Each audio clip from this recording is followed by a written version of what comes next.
Good talk. You guys can go ahead and try and squeeze in here. There's lots of room over here. I say lots of room.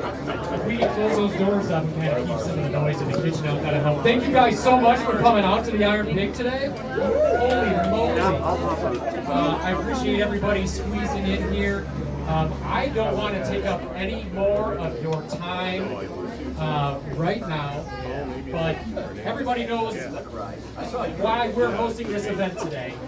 We've been standing up against Dana Nessel, Gretchen Whitmer, specifically the health department, trying to shut us down.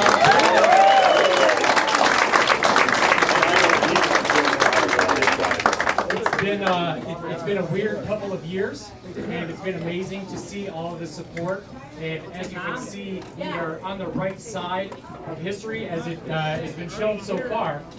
So, really, we have a lot of people here today that you guys have probably heard enough from me and all of our stuff that's going on. But I think really what I want to do is bring up Diane, right? Come on up, Diane. Diane, co-chair.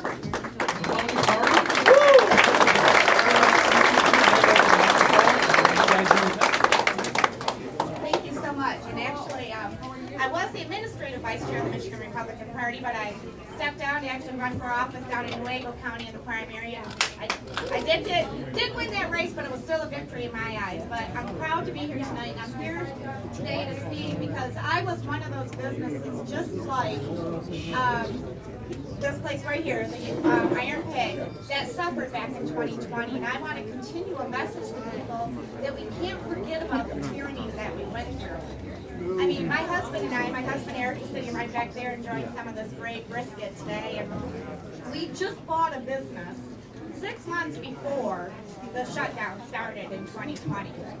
So my husband left a job of 40 years to join me and run this business, and here we are. He steps down from his job in December, and all of a sudden March 16th we get that phone call that our bar and restaurant had to be shut down. We weren't as fortunate. We didn't own the real estate. We had a lease going on right then and there. So our landlord, I don't want to say the word threatened, but totally informed us that we had to follow all of these tyrannical orders. And that was really hard for me because I don't listen very well, and I don't take direction very well. So I would have been one of these businesses that would have fought back as well. But my husband and I, what we did during that time is we wanted to keep our employees employed. So my husband came up with an idea. He knew I had a great relationship with our senators, so we kept our employees employed during those 12 weeks of the shutdown and provided free meals to all of our police officers and our first responders.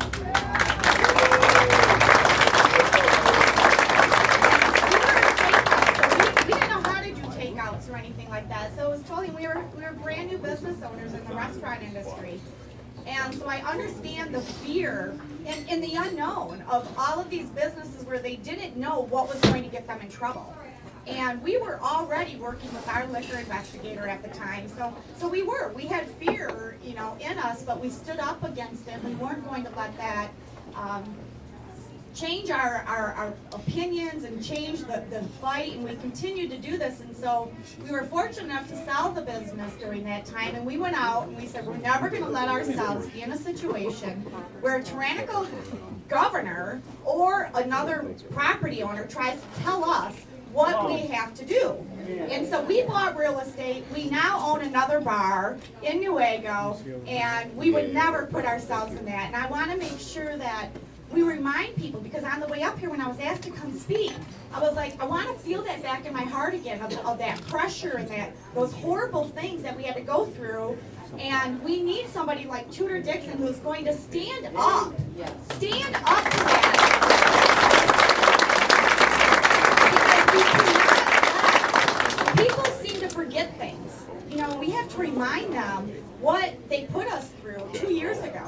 And we can never allow that to happen again. And I remember I worked on the Trump campaign in 2016, and that's when I first met Tudor.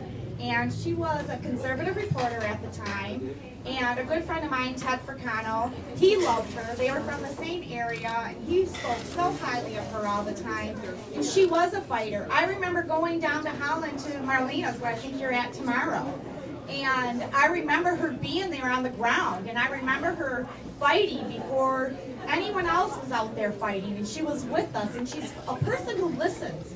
And I think she's going to listen to us small business owners, and she is going to do what's right and continue to fight for us. And I am just so proud to be here, and I'm laughing because when we pulled in, my Michigan red license plate is parked right in front of the Democrat office over there. So if my vehicle is, vandalized while we're here.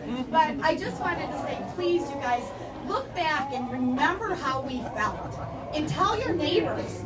We have to remind everybody that we can't live like that again. We have to fight. We can never let us be in fear in that fight and have somebody fighting for us who's right. So I just wanted to share my little story, and thank you for being here. I love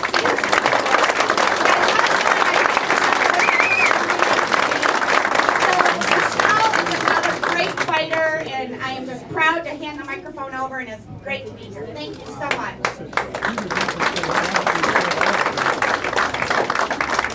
I'm not Michelle Hotega, but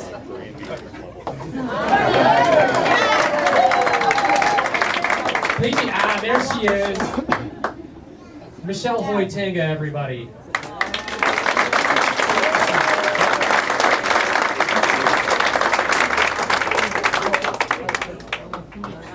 Michelle Hotega. Boy, did I call him up. I've been here, I just couldn't get in. Right. And driving up here, this is why we call it God's country. It's so beautiful.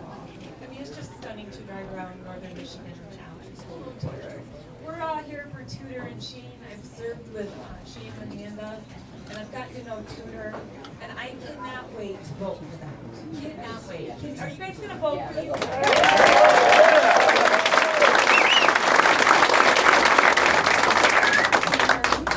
No, we can't. We cannot hear you. Okay. And so, I was a little shocked. They said, hey, did you say a couple words about a bill that you have?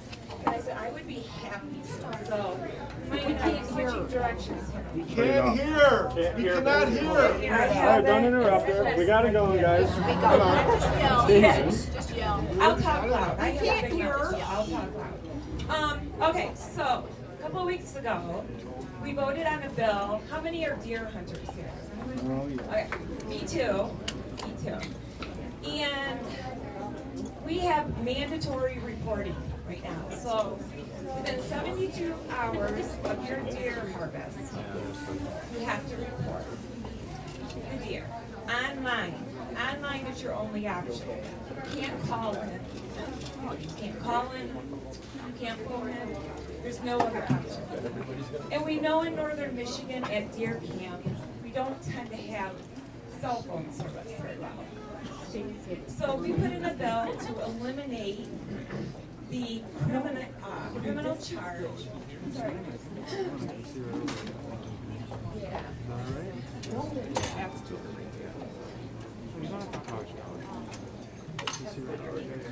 The criminal charge of misdemeanor for not reporting. And so, by the time we got to the floor of the legislature, they said no, we should eliminate it altogether. Data is good. We want data for deer harvest management and conservation, but the mandatory reporting, making you a criminal, is unacceptable in Michigan.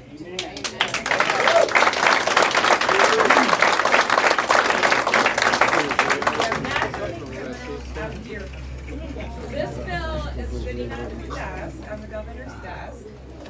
There's another one coming. She will veto it, but I will probably hang that veto on my wall because it means we're still fighting. Now, if it was Governor Tudor Dixon, I believe she would sign it. Okay. So, thank you. It's so good to see a big turnout. We appreciate you guys coming up here. Thank you.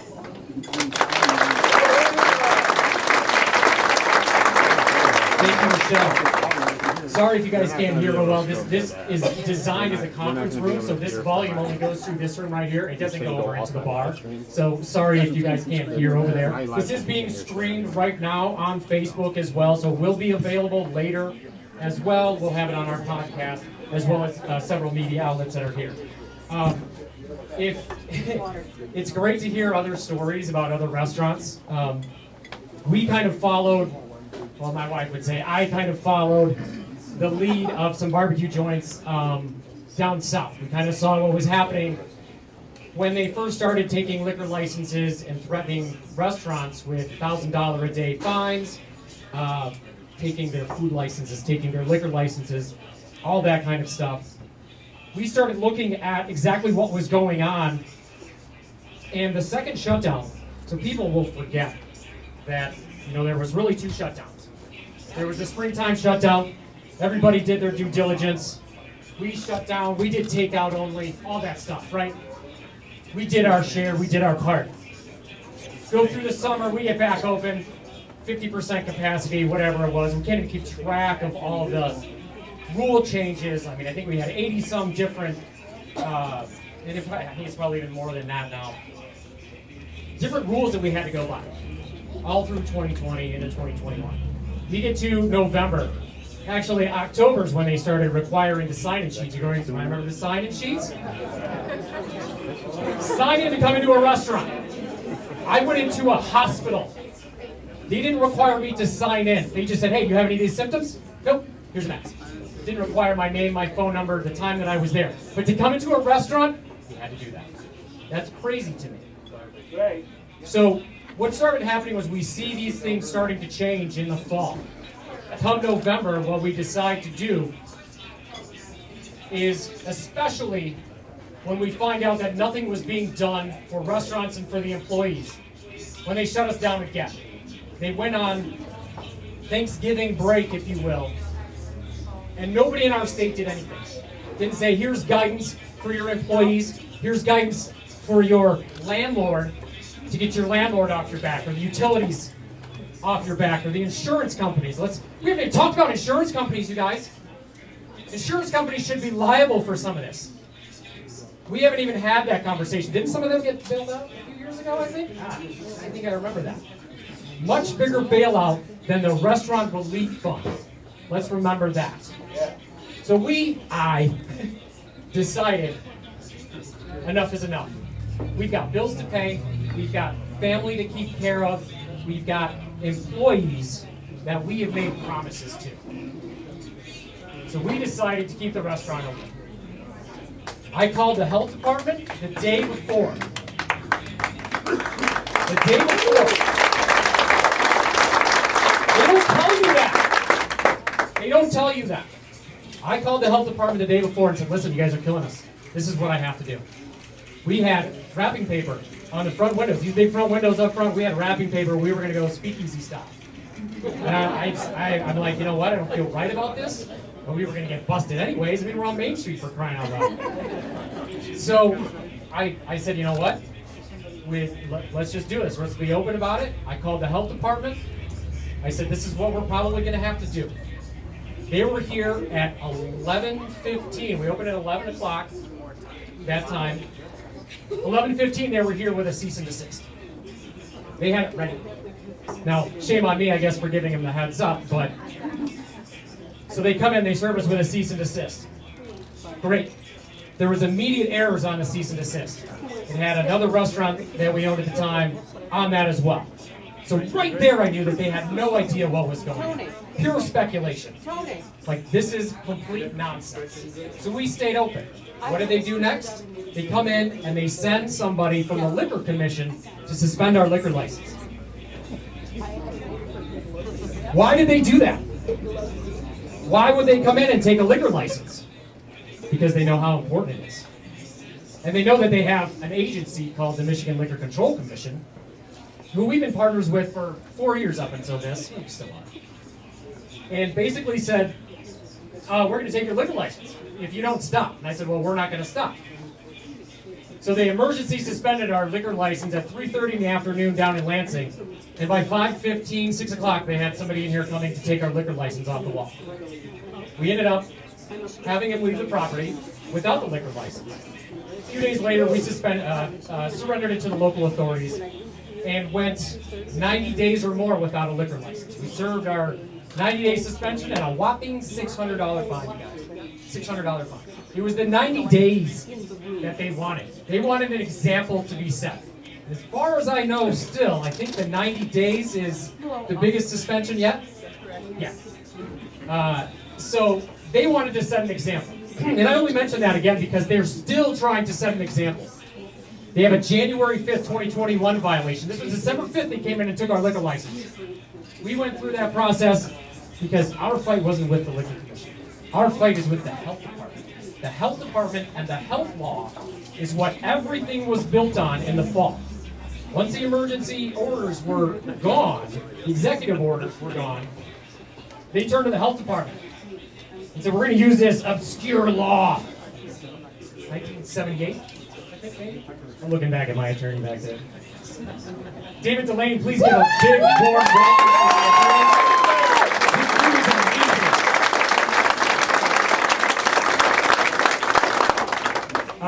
Sometimes serendipity is quite an amazing thing, and sometimes we'll tell the story of exactly how we met, why we met, and how he is my counsel. And at the end of the day, really, what we did was we took the fight to the health department. We gave in to, if you will, the Liquor Commission, took the 60-day or 90-day fine, 90-day suspension, $600 fine. Then MDARD came after us, Department of Agriculture, Rural Development. They're the ones that issue our food license. They said, well, these guys aren't giving in, they're not giving up. So that's why they came back January 5th, 2021, and cited us again, you guys. Again, for being open against the health department. Now, we hadn't been through court. We hadn't had this ruling by Judge Hunter. We went through the court process as afforded by us. Due process. Some things that some people have forgotten about. We went through administrative court, got it over to Judge Hunter, and had Judge Hunter look at the constitutionality of this thing. He said, no, severs it from law. Now what we have is a situation where the Liquor Commission is still holding me in violation for a now unconstitutional law because they can. They are not required. They don't have to give a reason. They can keep taking this violation and punting it down the road. I can't go get another liquor license. I can't transfer this one. I can't get an additional permit for it. This is how they use the levers of the executive branch to twist and get you to do what they want. We had another restaurant across the street at the time that stayed open for a day. They came in and threatened her with a $1,000 fine. She said, I can't do it. I said, Kimmy, I understand. That's exactly the point. $1,000 is not an arbitrary number, you guys. They know exactly the breaking point to which they will get restaurateurs and liquor licenses to capitulate. And it worked. It worked. Unfortunately. There are lots of us that stayed open. We just happen to be the ones making the biggest noise about it, and for a reason. Because we wanted to challenge the constitutionality of the health law. And we do have this framed in here because we believe this is a big deal. This is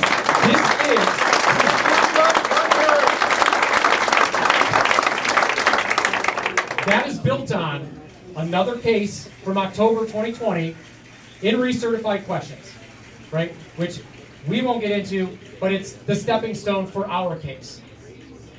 And it's a recent ruling. 2020 is this Supreme Court ruling. We're going to the Supreme Court. Court of Appeals has already taken the state's appeal. We're going, even if we win, which I'm going to go out right now and say we ain't going to win in the Court of Appeals line. We're going to the Supreme Court. This needs to be finalized. It needs to be severed from law completely, as it should be. So restaurants, barbershops, salons, anything can't be shut down again using this. If they need to be shut down, let's use the Emergency Management Act. And I have a feeling that this particular candidate would probably be more open to using the actual levers afforded to her in the Emergency Management Act versus an obscure health law or the Emergency Powers of the Governor Act, which now absolutely she cannot use. Anybody can use for future use. So that's why we have invited these folks to come here today. It's not always about politics, you guys. It's not always about politics. But a lot of times it sure is about economics. And for us, That's the simple situation for us when this started was economics. It was the economics of keeping our restaurant open, keeping our bills paid, keeping our family and our employees employed. We had obligations that nobody could seem to understand. You can't just stop. You can't just stop a business. There are payments, there are taxes, there are all kinds of crazy things that have to keep going forward. And none of that was addressed. None of it. Not even unemployment. Not even unemployment. Didn't say, here's some advice for your employees before we shut you down. Again. So, when we talk about inviting people in and people think that we're taking sides, we're taking this side or that side, no. We're not taking sides. We're taking the side of our family, of our business, and we want to support those people that believe in those same sort of values that are going to let us make our decisions for us. We want to make the decisions. If I feel comfortable, we put out a thing before we stayed open last 2020 November. We said, hey, if you feel comfortable going out in this environment, would you? And overwhelmingly people said, well, it's my decision to. I feel like I should have the decision to be able to do that. Right. That's all we're asking for. That's all I'm asking for. So, enough from me once again. Thank you guys so much for showing your support, coming out. What I really want to do next is introduce some folks that are hopefully going to make some real change and get us going in the right direction. And if I am correct about Shane is the candidate for Lieutenant Governor, Shane Hernandez.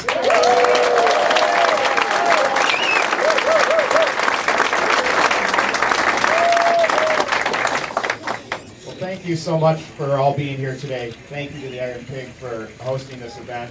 About 2 weeks ago, Tudor and I launched the Open for Business tour in my home area in Sandusky at a restaurant called the Sandusky Family Diner. Now, let's go back to COVID. They were Big Boy of Sandusky. He lost his franchise over staying open. But we're proud to be here and support people who determined that what was essential was their employees' ability to pay their bills, and they stayed open and made sure that they were able to do that. And I'm proud to be here today as part of the team to make sure that this never happens again in the state of Michigan. Now, I want to tell you a little bit about what's at stake in this election and how you can help and how you can help us win this thing. And I'm going to do that by telling you about my personal story. I'm born and raised in the thumb of Michigan in a small farm town. My mom grew up on a farm. My dad grew up as a migrant worker. He was third generation in this country, but he grew up as an 8-year-old picking cucumbers in the fields in Croswell.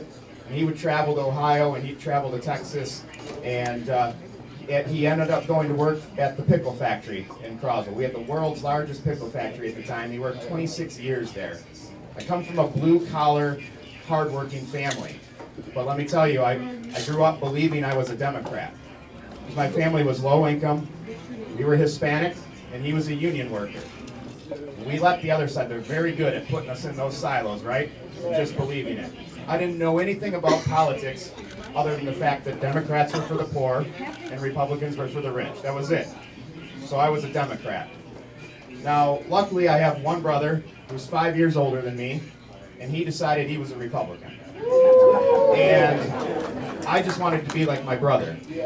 Plus, I saw how mad my dad was about it. And it was a lot of work. So I thought, well, I'm going to do this too. So I went through high school saying I'm a Republican. But it took until college, and I went to Lawrence Tech. I have a background in commercial architecture. I went to Lawrence Tech and studied architecture focused on sustainability and green design at the height of the Al Gore movement. So here's this kid on a college campus telling his professors, teaching them about green design and sustainability, that he's a Republican. And I learned real fast, I better actually figure this out. I better really do some research and find out, am I really a conservative? Am I really a Republican? I didn't look at the candidates who were running. I didn't look at the positions and the details of policy they held. I looked at the big picture. What does it mean to be a conservative? And what I learned through that is that My Democrat father taught me everything there is to know about conservatism without actually knowing that that's what he was teaching me. All his family came here for was to work hard and have a better life for the next generation. And if you look at what he did when he was 8 years old, in today's politics, he'd be a victim, right? An 8-year-old picking vegetables in a field, he'd be a victim. That was never his mentality. What he always told me was, I don't want that for you, but I learned a lot of life lessons doing it. I want something better for you. When you look at what we're up against today, what we're facing today is a party that wants you to believe that because of evil corporations and free markets and all these terrible things, it isn't possible to achieve the American dream anymore. And I'm here to tell them I've lived the American dream. They are absolutely wrong. My father was picking vegetables at 8 years old. I've been in the State House. I've chaired a $62 billion budget. I started 3 businesses in the last 2 years, and I'm the nominee for Lieutenant Governor.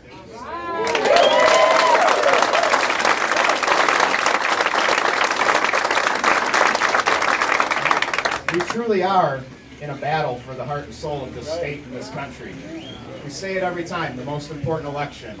But boy, they're really pushing it now. They're really seeing how far they can go. This truly is the most important election we've faced. And we need each and every one of you. So, you know, when Tudor called and I was at work, I was working for a construction company at the time. I'd gone back into the construction industry, and I said, I got to go home. I have to talk to my wife face to face. Like, I can't do this over the phone. We talked in the driveway that day, and I went home thinking, I've put my family through a ton in the last 6 years. My wife has done whatever I've asked. My kids are 10 and 8. They've been through a lot of me being away. My initial thought was, I can't do this to them. I sat down in front of my wife, and she had this look on her face like, are you an idiot? She said, can you look our kids in the face and tell them you did everything in your power to change the path of this state and this country if you tell her no? That's why I'm on this campaign trail. I have the full support of my family. I have the full belief that Tudor Dixon is the person who can turn this around. Now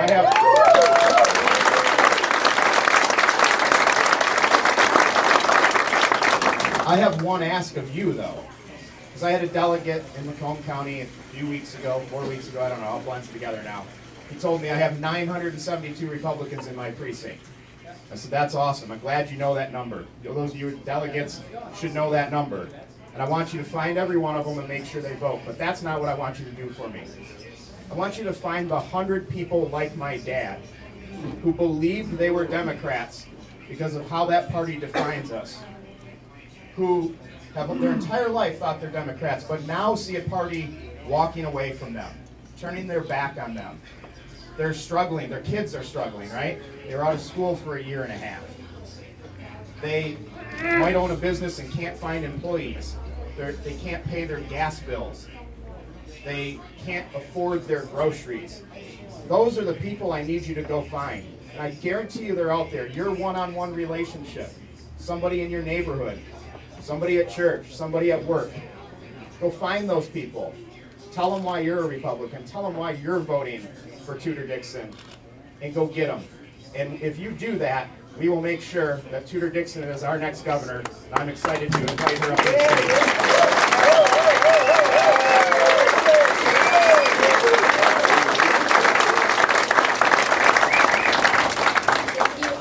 Much for being here today. Shane is an amazing guy. I'm so glad you had the chance to hear him speak. And thank you to the Iron Pig, and thank you for having us here. Obviously, you all are very passionate because look at this room. It is filled with people.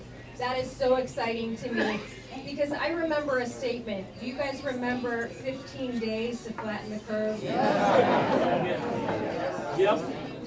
I just heard him talk about January of 21. January of 21, still getting citations and violations. That was a little past 15 days, I'd say. I was watching this from the newsroom. So I left my career. I had a lucrative career in manufacturing. I left in 2017 for a lot of the reasons that you all are sitting here today. Because we saw what was happening in our schools. We saw, back then it was this kind of anti-American vibe, teaching kids that the country wasn't great. We said enough is enough. We're going to create a media company for middle and high school students that's going to be pro-America. That's going to show our kids careers. Careers that maybe need a college degree, or careers that are skilled trades that are careers. We were going to go into our schools and go and talk to our students directly and give them that message of how fortunate we all are to live in freedom and why it's so important to protect that freedom. Yeah. That morphed into political campaigns, working at a conservative network, and I believe that that path was what was meant to happen to get me to the point I'm at today. Because when we were all shut down, when we were all suffering, I was watching this from a national view, and I saw Georgia open, and I saw Texas open, and I saw Florida open, and I saw this propaganda news saying, they're all gonna die. This is devastating. But they weren't. In fact, to this day, their numbers are no different, and in some cases better than ours.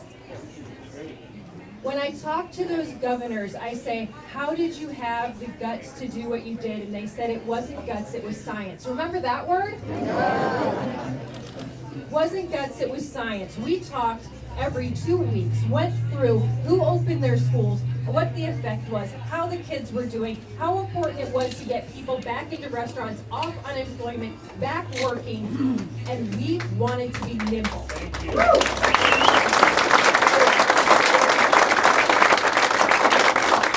When you have people's lives and livelihoods in your hands, you better be looking at science and you better be ready to be nimble. That is not what we had here. Right. We had control and fear.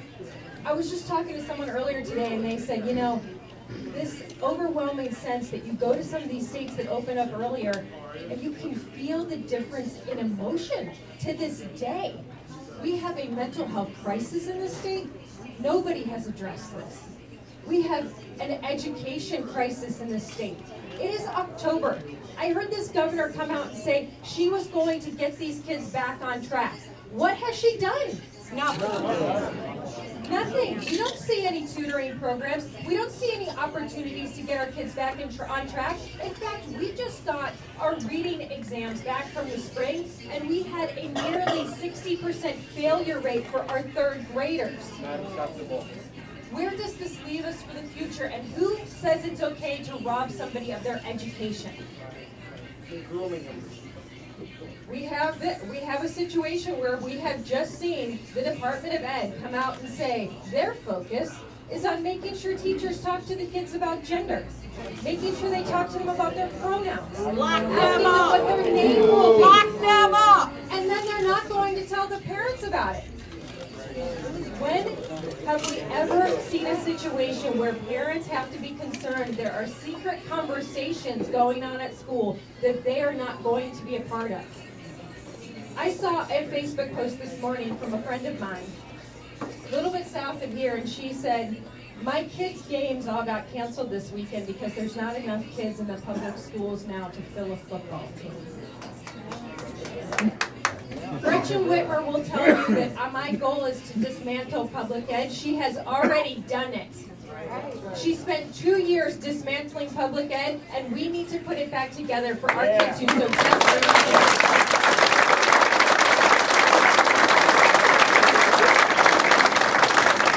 We are done with the radical sex and gender talk, but where is Gretchen Whitmer on this? When will she come out of the basement and tell us where she stands? We have asked her. We have asked her where she stands on this, and we have heard nothing. Nothing, except, I don't know if you heard the most recent news, we have a crisis in foster care. The latest report says we have a crisis in foster care. Did you see what her solution is?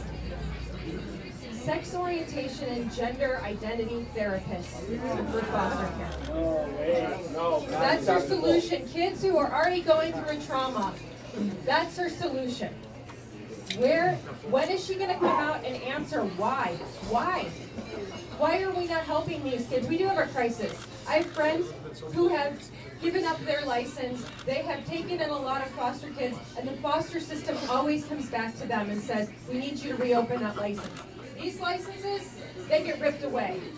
But when it comes to our kids, we need people to help our children. And the state has no plan.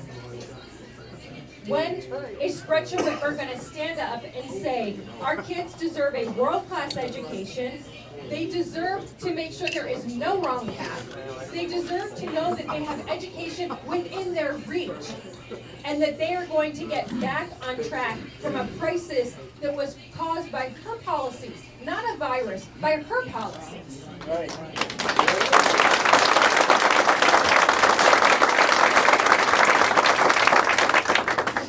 In addition to that, we now have a crime crisis in the state of Michigan.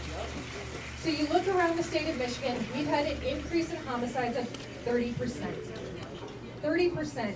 A few days ago, a woman in Grand Rapids was sitting in her car at 11 o'clock at night and was wounded because of a shooting that was nearby. When the bullets went right into her car. This is what we're dealing with. We've got a guy in Grand Rapids that told me a few weeks ago his car was stolen right off the street in broad daylight. We do not want to turn into one of those radical liberal states where we're afraid to let our children play outside. And we have heard nothing from this governor addressing this rise in crime. Amen.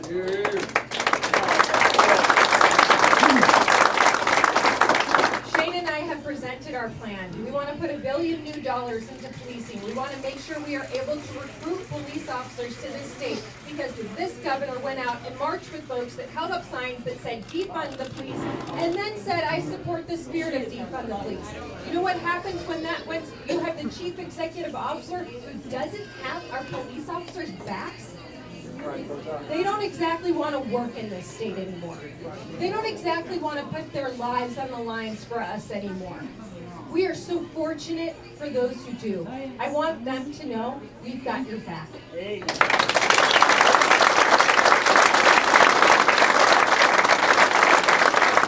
the funny thing about it. They say to me all the time, we're not actually asking you for anything. Just have our back.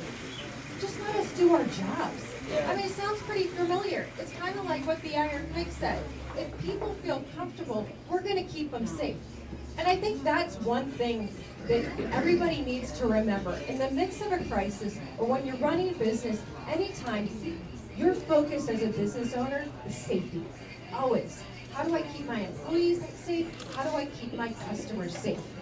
That's something that Governor Nome recognized. She did really well. She said, you know what, this is the CDC guidance. I trust you. Radical concept, right? Trusting people. Not turning people against each other. I heard him say we were going to put wrapping paper up, but we knew someone would say they opened up. We knew we'd get busted. That was what it turned into. I remember a story about a woman who was living alone. My girlfriend, her neighbor, was living alone, and she said, we're watching, my husband and I are sitting in the house, and we're watching as a service comes up to mow her lawn. There was one guy, gets out of his truck, gets out the lawnmower, starts mowing her lawn, and within 15 minutes, the police show up. Why? Because we created a state so filled with fear, and you weren't allowed to take care of someone else's lawn. A woman who was not able to cut her own lawn, she had to go home. He wasn't allowed to do it. That was how radical Michigan was. When I talk to people outside of this state, they have no idea. I mean, the rules made no sense. You could go in a boat that didn't have a motor, but you couldn't go in a boat that had a motor. You could walk if you were golfing, but heaven forbid you get in a cart. You know, you can sell marijuana curbside, but not your Easter lilies. How did any of this make sense? Like, now we've got a bunch of drunk and high people that are just rowing boats everywhere.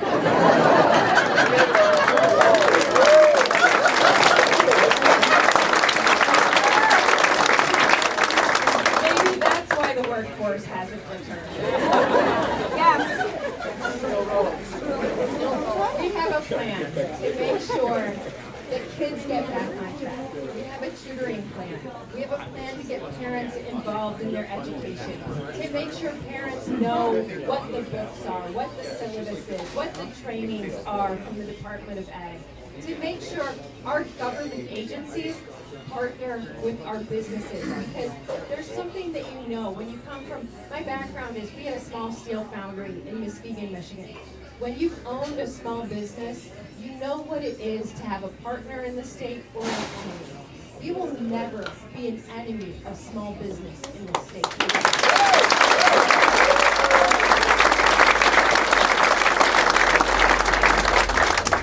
These agencies have the ability to build us or break us. These agencies will become a partner to the people. The businesses that grow this state, we are one of the businesses, or we're one of the states that grows on small business. Those are the businesses we need to protect. Those are the businesses we need to come around. I keep hearing people say, Tudor, you're getting bashed because you're not willing to give all of the incentives away to the big companies. I said we should look at that. We need to be careful with what we're doing, but we're never going to ignore the small businesses because we know that's the heartbeat.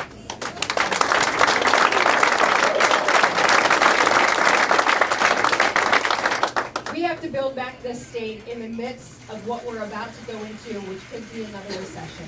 We see the crisis. We see that restaurants like the Iron Pig are seeing their prices rise, and they need to know that people in their community can afford to go out to eat. But I don't know if you saw the latest, gas is going up again. Gas prices are rising, and they're rising in Michigan more so than in other states. Other governors are nimble. They're looking at this and they're saying, wow, what can we do for the people? This governor's been given options. She's been given options to help students. She's been given options to help businesses.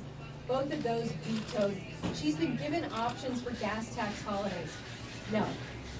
That's something that you need to look at when you see these prices rising. When we see inflation, gas prices directly impact the price of things in your store, in your restaurant, anything you're buying in your area. You have to make sure you keep gas as low as possible. Remember this governor's idea of fixing the roads was 45 cents extra on our gas? Thanks Shane Hernandez for stopping that.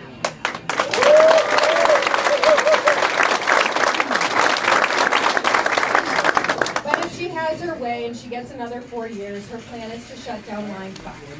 And that will increase our gas costs even more. That will increase our gas costs, that will increase our heating costs, and as we're trying to grow our economic development, our largest airport will be impacted because that will increase our jet fuel as well. No more of Gretchen Whitmer's disastrous policies in this state.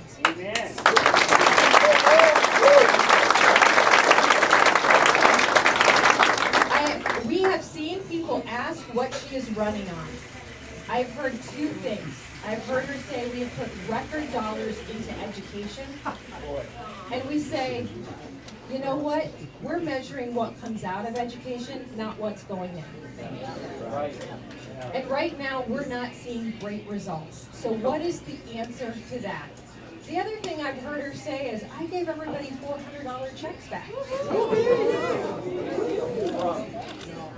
I don't know if you're aware, but you have to pay $48 of that back for each car. Because that was an accident. Oopsie, she gave you too much. She took credit for it. I hope she's willing to take credit for the bill of $48 per car at a time when I don't think a lot of people have an extra $48. And how far did that $400 take you? A couple of gas tank fill-ups at the gas station? These days, that's not much money. We want real relief. We want real money back in the pockets of the Michigan people. And we want policies that will grow this state, not stop this state.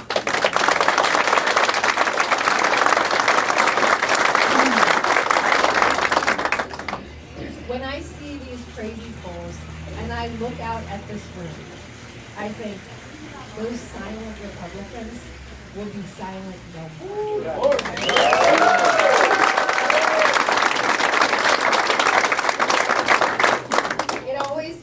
It warms my heart no matter where we go, and I am not kidding you, no matter where we go. At first it wasn't like this, because people would say, how are you possibly going to get your name idea? How could you possibly make it so that all of Michigan will know your name? And I'm I'm like, that was so nice of Gretchen to spend $23 million putting my name on there. So now, everywhere we go, we have people stop us. And I will always have a ton on my sleeve, or someone stopping is sitting next to me at a table at the fast food restaurant. And I think it's funny because we still live in that divided state. We have to fix that. We still live in that state where people are afraid that their neighbor right next to them is going to get really emotional if you say you love freedom, you felt like there was an opportunity to be smart and safe and still leave your house during the pandemic. I know that there is still a lot of fear around that, but it is just so amazing to me, the amount of people. No matter every single day, there's not a day that goes by that we don't have somebody say, it is a beautiful thing. Thank you so much for what you're doing. Thank you for fighting. Thank you for being here. God bless you. God bless Michigan. And God bless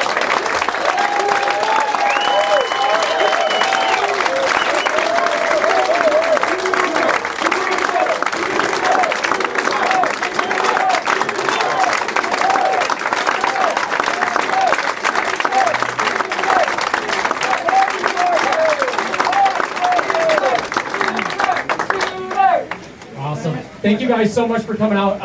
One more thing. Oh, hold on one sec. One sec. We'll wrap this up and we're going to do a couple of quick things. Thank you guys for coming out, packing the place out. You know, you did say, where's Whitmer?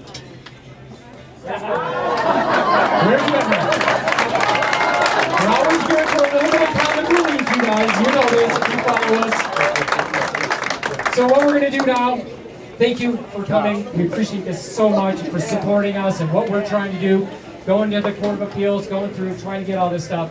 What we're going to do is we're going to kind of meander our way through the restaurant here, do a little bit of meet and greet. Feel free to spread out a little bit. It is a little bit warm in here, and we're going to kind of make our way outside. So